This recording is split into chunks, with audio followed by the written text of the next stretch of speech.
Hello, and welcome to the demonstration video for Microsoft Excel 2016 Module 1. Prior to looking at this demonstration video, make sure that you have the file open in front of you, which is the demonstration file for both Modules 1 and Modules 2. All right, welcome to Microsoft Excel, easily one of my favorite computer programs of all time. Before we begin diving into the real in-depth elements of Excel, let's take a quick look at some of the elements of the graphic user interface, which is right in front of you.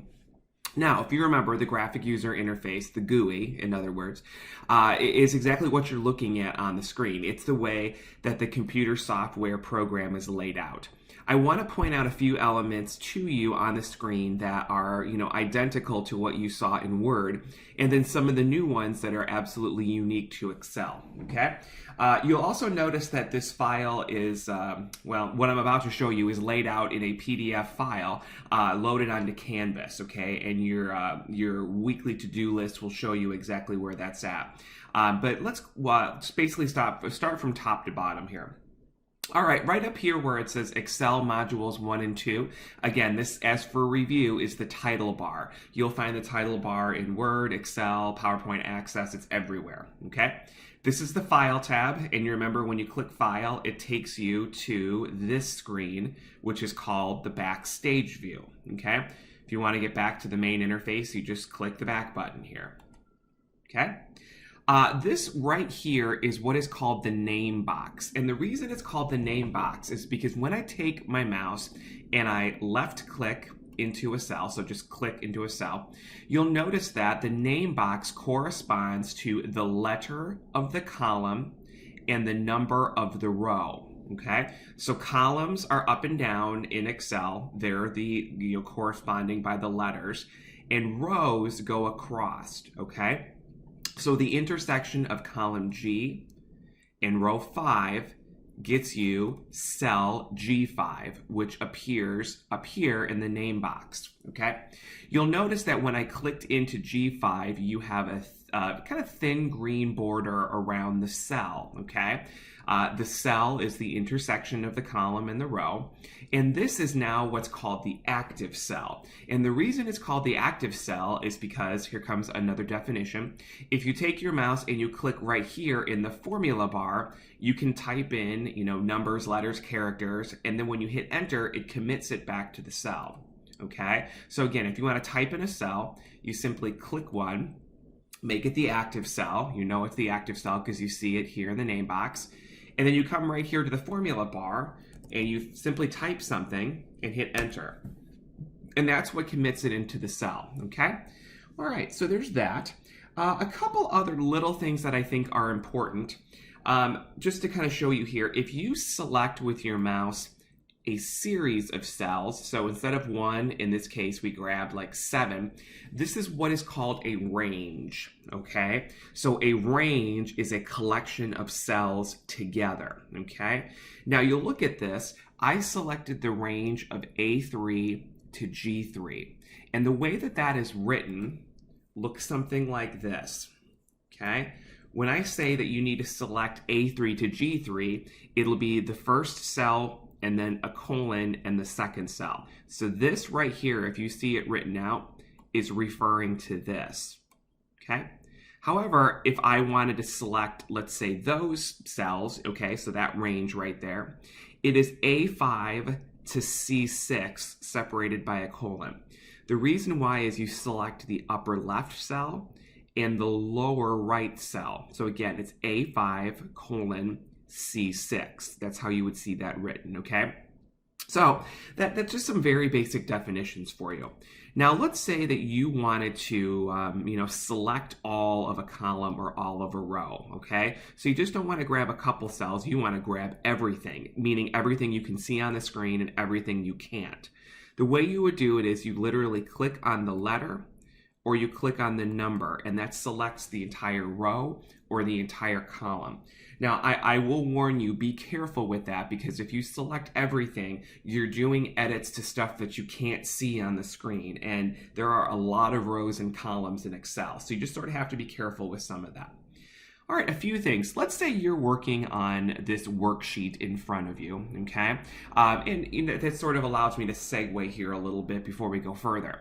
The name of an Excel file is called a workbook, okay? It's very easy to call them spreadsheets because you'll really hear that used a lot outside of the academic setting. And while, that's perfectly acceptable to people that are outside of college. I mean, really, I think we're sort of splitting hairs here. But the technical name for an Excel file is a workbook. It's not a spreadsheet, it's a workbook, okay? And then within the workbook, you will notice here that you have these things called sheets. They're almost like a notebook with little sheets of paper inside of it. So it's workbook, worksheet. And it's not uncommon to have a workbook that has 20 plus worksheets in it that you can click around to. As we continue going on in our demonstrations for Excel, you will notice that you'll be working on workbooks with multiple worksheets in them, okay? So let's segue back. Let's say you're working on this worksheet and you're down here in cell I-16, okay? And you're too lazy to take your mouse to click to A1 and you want to go back to the very top cell. You can use your keyboard to make that happen. All you have to do is hold down on the Control key and hit Home. And Control Home will take you all the way back, as you see it just did it, all the way back to cell A1. Control and Home does that together. So I sort of wanted to make sure that you knew that. Okay, in this video, we're going to do some very, very basic edits, okay? So let's go ahead and dive in. I'm going to go back quickly to that concept of multiple sheets within a workbook. And you can see right here it says sheet 1. If you want to add another sheet to this, for example, let's say that this is January's budget and you want to add February's budget, what you can do is simply hit the plus sign here, or you can right click on the sheet right there and do an insert. That gets you to the exact same place. So I'm just going to add that there. You'll notice that's sheet number 2. Now, let's say that we want to, we want to correspond sales, okay? So on sheet number 1, this is all the sales from, January or something like that. And you want to call this January instead of sheet 1. All you have to do is take your mouse and hover it over where it says sheet 1, do a right click, and get this pop-up menu here, and then click Rename. In doing so, you'll notice that it grays out at the bottom, and you can type the word January, and then hit Enter on your keyboard. And what that will do is that will rename the Sheet tab, okay, this is called the Sheet tab, it'll rename it to January. Same concept here, you just right-click on sheet number 2, do a rename, and type in February. Let's take it a step further. Let's say you want the February tab to be blue. Right-click on the February tab, come right here where it says Tab Color, and then select blue, for example, okay? Now your tab color is blue. Well, let's say you do all of this work and you decide, hey, you know what? I don't want to have this to be even there anymore. We need to get rid of the sheet tab. All right, then you simply right-click on the tab and you click Delete. Voila, it's gone, okay? A couple other little things here. You'll notice you have some different views. So this is the normal view. This is how it would look on a piece of paper, okay? You'll notice that this would spill over onto a second page if it was printed. And then you also have page break previews, which sort of, shows you everything but a little bit more condensed. Normal view is the one that typically we work on the most, okay? And you also have your zoom slider here, so you can zoom in and out on the worksheet so you can see it either bigger or smaller. Some people prefer to do that. It's just easier on their eyes. All right, now let's get into the nitty-gritty. Okay, so what we are going to do at this point, just a couple of very basic edits. I'd like you to highlight the range A1 to G1. And then under my Home tab, I'm going to come right here into the font group. This little paint bucket right here, this is the fill color. So if you pull down on the arrow, and then all you have to do is select a particular color that works with whichever one you want. My phone is going off in the background. I apologize. I hate that when I'm a teacher, so it'll stop. I'm sure it's my mother. Anyway, select the color that is appropriate. So I'm going to say, blue here, for example. So we'll select that. And then what I'm going to do is I'm going to come right next door to the font color. And instead of it being blue on black, which you can see is sort of hard to read, I'm going to pull down and I'm going to select white. Bam, there you go. You finished your fill color, and then you also finished your font color. Okay, so it looks a little bit different. I also want to center all of the elements here within the cells. So instead of it doing just one by one and then clicking center, I am going to highlight all of those columns because I want to do it to every single one. Okay, now you'll notice that you have left, right, and center. Left, center, and right, I guess. So I am going to choose the center, and you'll notice the contents within it did that. Now up here, you'll notice that you have top, middle, and bottom align. Now if we go into, let's say like B2 for example, and you try to bottom align it, you'll notice nothing happened. There's a reason why that's the case. It's because row number 2 is not tall enough for you to be able to see any movement. Trust me, it's moving in the cell, you're just not seeing it. So this actually segues at a perfect point for us to really look at how do you make the cells bigger, or excuse me, make the rows bigger or make the columns wider. So here's what we're going to do. I want you to click on row number 2 to select it all. When you have it selected, meaning you clicked on the number, do a right click with your mouse and then choose row height. Okay, you'll notice that it's 14.3. Some of these numbers are a little arbitrary. Just know that the higher you go on the numbers, the bigger the height gets. So let's put it to 30 just so you can really see the difference here. So type in 30 and hit enter. When you do that, you see it got pretty big there. So now if you go into, let's say B2 for example, you can play around with these alignments here. And you'll notice that you sort of have the ability in 6 different combinations to move these around. So the way this is set right now, I have it to where it is centered and then it is also middle aligned. Okay, so that is how we make a row a little taller. Let's say you need to make the columns a little wider.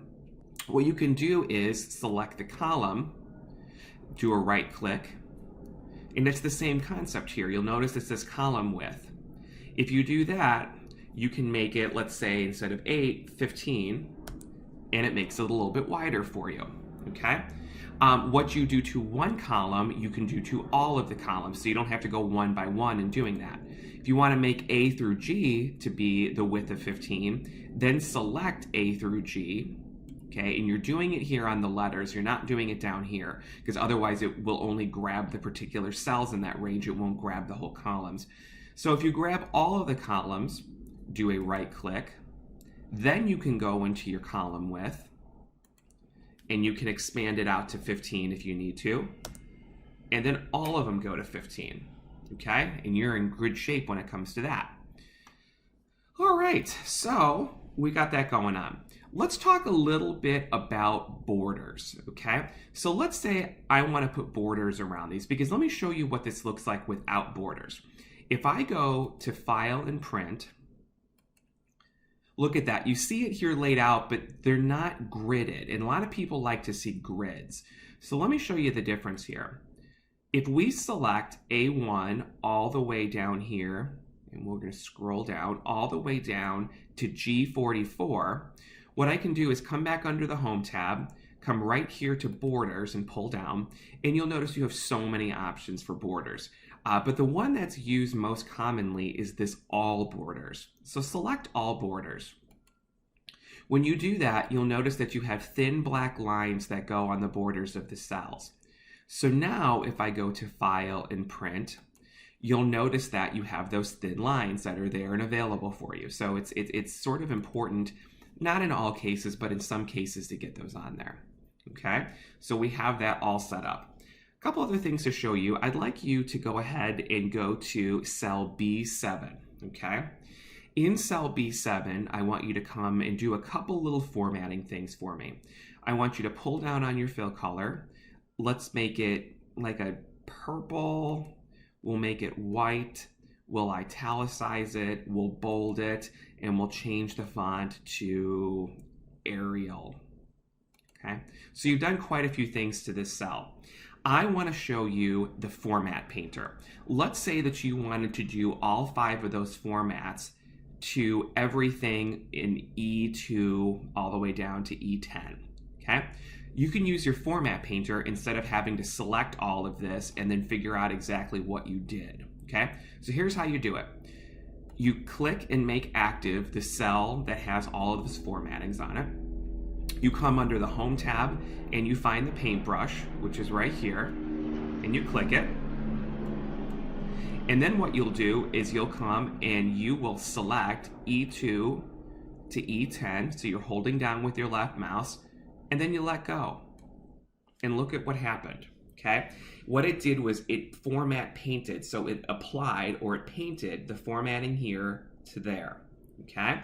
So it's simply a case of selecting the cell, hitting the format painter, and then literally selecting this range that you want to apply it to by holding down with your left mouse button, okay?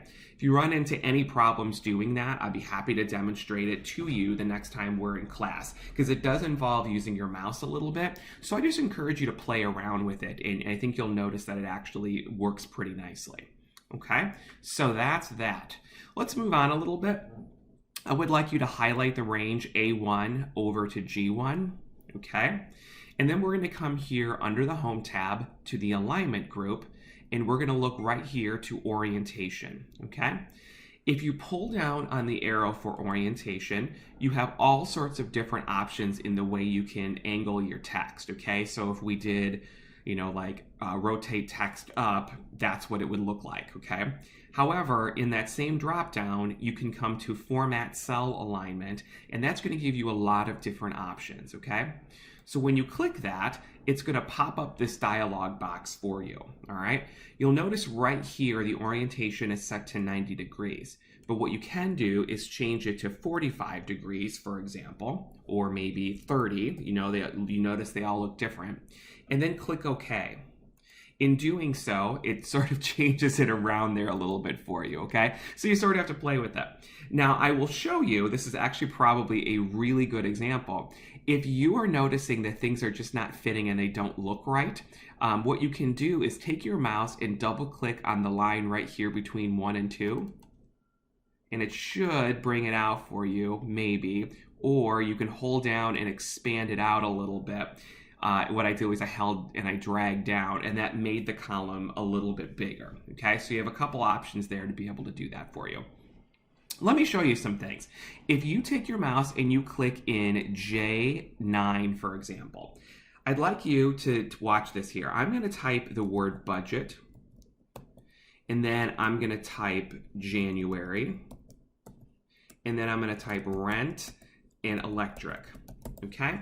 In this budget, I want to show that my rent expenses and my electric expenses are subsets of my January budget, okay? I'm also going to type the word February here. February. Coffee's still kicking in. All right, I'd like you to highlight rent and electric, okay? And then what you're going to do is you're going to come up here under the Home tab to the Alignment group, and I want you to select this option right here, which is Increase Indent. In doing so, you'll notice that both of these sort of just inched in a little bit to the right. It's almost like hitting tab on your keyboard. So what this is showing us here is that we displayed it to where rent and electric are subsets of January, okay? So they're bills within the month, okay? So that demonstrates the concept of increasing indent.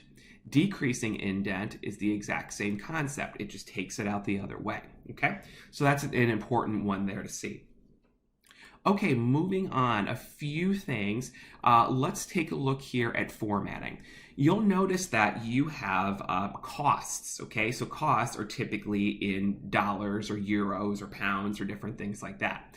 What I'd like you to do is highlight going from, this is F2, all the way down to the bottom here, F44. So all of those values. Under the number group, which is right here, you'll notice that it's in general, okay? If you pull down on it, you have a whole slew of different formattings. Let's take a look here. If we choose accounting, accounting takes the symbol and flushes it up against the left. And by flush, I mean it's right up against the left. And then it takes the numbers and it lines up the decimal points, okay? And all of the digits that either precede it or, or around it. Now, if you want to change the symbol from a dollar, you can pull down on here and you can choose again the euro if you wanted to, and that'll change the symbol there as well too. Now, currency, as you saw in there, is a little bit different because it brings the symbol up against the number and it's not quite as aligned. I don't really like currency. It's a little sloppy, okay? But just so you know, that's what currency looks like, and that's accounting. There's a difference. With dates, if I select these over here, you'll notice that it is in date format. That's really a short date is what we're looking at. But if you choose long date, take a look at that. It actually brings you a 2-for-1 here. People see the pound signs and they start to freak out. The reason that the pound signs are there is because the column A, is not wide enough to display the contents that are in there. And you'll see why in a couple minutes. To get rid of the pound signs, what you need to do is click on the line right up here between A and B. This is what is called auto-fitting. If you double click on the line, it expands it out so you can see everything in there, okay? So that's un-auto-fitted. This is auto-fitted. You double click on the line, okay? And then how you auto-fit on one column, or row for that matter, you can select them all and double click on the line. So in this case, we click on the line between G and H. And some of them expanded and some of them drew in. What auto-fitting is essentially doing for you is it is automatically fitting the width of the column or the height of the row to basically accommodate the most of the cell in here. So like, I'm trying to take a look here. So this one looks like it's the most amount of text. So the width of the column is set to how many characters that are in here, okay? And in the case of this one, I think Thompson is the longest last name. So it is as wide as the word Thompson because Thompson has the most characters. So that's how it happens. So auto-fitting can make it bigger or auto-fitting can make it smaller. It just really depends on what's in the cells. For every assignment that you do for me, you will auto-fit before you turn it in. In other words, I don't like excess space within worksheets, so you sort of have to be a little bit careful with that. All right, a couple different things as well. There are a whole slew of date formattings that are available to you, numbers. You can also format as text. So if you know for sure that you are writing last names, first names, different things like that, if you highlight them, you can turn them into text formatting. And then that tells Excel that anything you type within these cells is going to be text. So word text, not numbers. So if it's forced to a text formatting, it won't allow you to put in $ symbols, different things like that, which can be really important for some folks. Okay, so there's that. A couple other formats that I think are important to you. If you type in zip codes, so like 60630, you don't normally have a problem. But if you type in zip codes from the East Coast, like 03345, you'll notice that the 0 goes away. And that's a problem because you need that 0 there. So if you come right here to that cell that was supposed to be that 5-digit zip code, and what you can do is you can pull down in your formatting and go down here to the bottom to where it says More Number Formats. Buried in the More Number Formats, you'll notice would be your special category. And there's zip code, phone number, social security number, different things like that. Each one of these gives you, for example, in zip code, if you click that, you notice the 0 comes back. So it thinks it's a zip code. It doesn't matter if there's a trailing 0. It knows that a zip code has to be 5 digits and 0 can be in the front. So it's a special formatting that sort of pops in there, which is a special one. So I encourage you to go in there and play around a little bit with some of your special formattings. All right, let's say you also had decimal places, like we're into science right now. So it's 123.890 is what you get.